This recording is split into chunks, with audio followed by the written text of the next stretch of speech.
Rear Admiral W.M. James conducts the King of Iraq over the battleship. He views the turrets of 15-inch guns, walking the deck from the bows.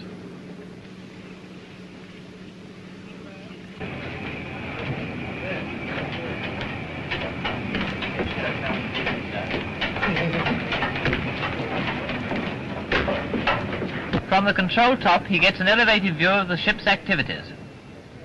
The King is a cameraman in his own right and turns his lenses on movie-tone.